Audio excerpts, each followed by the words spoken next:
राजस्थान की राजनीति में पिछले 20 सालों से अगर किसी की तूती बोलती है तो वो दो नाम हैं, अशोक गहलोत और वसुंधरा राजे। जिस तरीके से राजस्थान कांग्रेस में अशोक गहलोत के खिलाफ सचिन पायलट गुट खड़ा हो गया है, उसी तरीके से भारतीय जनता पार्टी में भी एक गुट तैयार हो चुका है, जिसे वसुंधरा राजे के अलावा किसी और का नाम सुनने में कोई दिलचस्पी नहीं है। वसुंधरा राजे के समर्थन में जो युवा नेताओं और कार्यकर्ताओं का एक तबका तैयार हुआ है, उसे नाम दिया गया है वसुंधरा राजे समर्थक राजस्थान मंच। वसुंधरा मंच के अध्यक्ष एडवोकेट विजय भारद्वाज हैं और इस मंच का मकसद है वसुंधरा राजे के कार्यकाल की उपलब्धियों को प्रदेश के हर हिस्से तक पहुंचाना। राजस्थान के लगभग 25 जिलों में राजस्थान मंच की टीमों का गठन हो चुका है, जिनका लक्ष्य 2023 विधानसभा चुनाव में बीजेपी को जिताना और वसुंधरा राजे को मुख्यमंत्री बनाना है।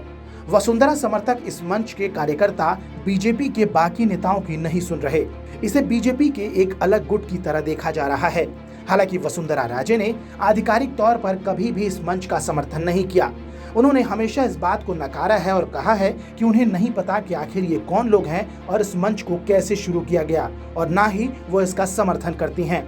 लेकिन वसुंधरा राजे पर लगातार इस मंच को समर्थन देने का आरोप लगता रहा है। इसी बीच वसुंधरा राजे का एक ऑडियो वायरल हो रहा है, जहां उन्होंने फोन कॉल पर साफ तौर पर इस बात का जिक्र किया है कि वसुंधरा मंच को जारी रखो, ये अच्छा है। आप खुद सुनिए वसुंधरा राजे ने क्या कहा। हेलो। हाँ तारा जी। हाँ नमस्कार मैडम। हाँ नमस्कार, बोलो जी। मैं ताराचंद शर्मा बोल रहा हूँ मैडम, जिला अध्यक्ष अपना वसुंधरा राजे मंच से। हाँ हाँ तारा जी, बोलो बोलो। हाँ सर, मैं रिंकू जी और आनंद जी से जुड़ा हूँ मैडम। और अच्छा। आज हमारे कार्यक्रम हुआ, पवन आसोपा जी ने बहुत अच्छा कार्यक्रम किया था। जो हाँ वो मैंने उसमें वैसे मैं आई तो थी उस पे वर्चुअली। तो कार्यक्रम बढ़िया रहा मैडम, और आपका श्रेय हमेशा बना रहे हमारे ऊपर। अरे थैंक यू तारा जी, आपने इतना अच्छा किया सब लोगों ने मिलकर। हाँ, पिछले 6 महीनों से हमारा बहुत अच्छा ये चल रहा मंच मैडम। और नहीं, अब इसको थोड़ा चलाए रखना। हाँ मैडम बिल्कुल। राजेंद्र इंदा करेगा। हाँ ठीक है मैडम। ओके। हाँ मैडम। ओके। हाँ मैडम। इस ऑडियो के सामने आने के बाद अब राजस्थान बीजेपी में हलचल है। हालांकि इस ऑडियो की पुष्टि नहीं की जा सकती। वसुंधरा मंच का मानना है कि राजस्थान पहले काफी पिछड़ा प्रदेश था, जिसको वसुंधरा राजे ने अपने 2 कार्यकाल में विकास करके एक विकसित राज्य की कतार में ला खड़ा किया है। साल 2014 में भारतीय जनता पार्टी के केंद्र में आने के बाद से वसुंधरा राजे के लिए चीजें काफी बदल चुकी हैं। बीजेपी के केंद्र में आने के बाद वसुंधरा राजे को कई बार केंद्रीय मंत्री बनाने की भी पहल हुई, लेकिन वसुंधरा राजे ने मना कर दिया।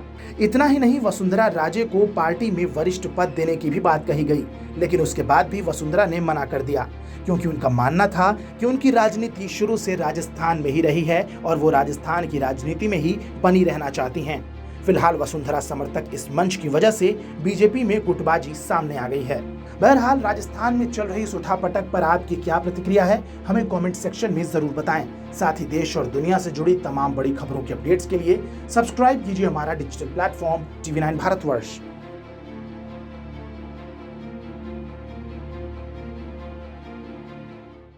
परवाह देश की, सोमवार से शुक्रवार रात 10 बजे TV9 भारतवर्ष पर।